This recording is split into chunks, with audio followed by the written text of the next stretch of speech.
ಹೊಸ ವರ್ಷಾಚರಣೆಗೆ ಶ್ರೀರಾಮ ಸೇನೆ ವಿರೋಧವನ್ನ ವ್ಯಕ್ತಪಡಿಸಿದೆ. ಪ್ರತಿ ವರ್ಷವೂ ವಿರೋಧ ವ್ಯಕ್ತಪಡಿಸುತ್ತಾರೆ.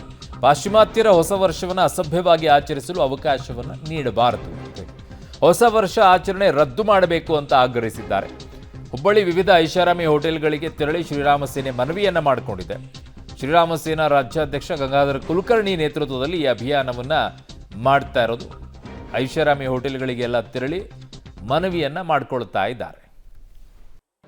ಇವತ್ತು ಇಡೀ ರಾಜ್ಯದಲ್ಲಿ ಎಲ್ಲೆಲ್ಲಿ ದೊಡ್ಡ ದೊಡ್ಡ ಹೋಟೆಲ್ಗಳಿದ್ದಾವೆ, ಮಾಲ್ಗಳಿದ್ದಾವೆ, ರೆಸಾರ್ಟ್ಗಳಿದ್ದಾವೆ, ಎಲ್ಲೆಲ್ಲಿ ಈ ರೀತಿಯಾದಂಥ ಆಚರಣೆ ನಡೀಬೋದು ಅನ್ನುವಂಥದ್ದಿದೆ. ಅಲ್ಲಿ ಹೋಗಿ ನಾವು ಲೆಟರನ್ನು ಕೊಟ್ಟು ವಿನಂತಿಯನ್ನು ಮಾಡ್ತಾಯಿದ್ವಿ. ಒಂದು ಗುಲಾಮಗಿರಿಯನ್ನು, ಈ ದೇಶಕ್ಕೆ ಅಂಟಿದಂಥ ಗುಲಾಮಗಿರಿಯನ್ನು ತೊಳಿಲಿಕ್ಕೆ ನಮಗೆ 6 ಎಕರೆ ಕಬ್ಬಿನ ಬೆಳೆಯನ್ನ ಸುಟ್ಟು ಮಹಿಳೆ ವಿಕೃತಿಯನ್ನ ಮೆರೆದಿರುವಂತಹ ಘಟನೆ ಒಂದು ನಡೆದಿದೆ. ಜಮೀನು ವಿವಾದ ಹಿನ್ನೆಲೆಯಲ್ಲಿ ಮಹಿಳೆ ಬೆಂಕಿ ಇಟ್ಟಿದ್ದಾರೆ. ಅಯ್ಯೋ ಅಯ್ಯೋ ಅಯ್ಯೋ.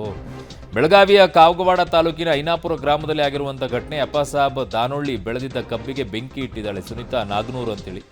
300 ಟನ್ಗೂ ಅಧಿಕ ಕಬ್ಬು ನಾಶ ಆಗೋಗ್ಬಿಟ್ಟಿದೆ. 10 ಲಕ್ಷ ರೂಪಾಯಿ ನಷ್ಟ ಆಗಿದೆ ಅಂತೇಳಿ.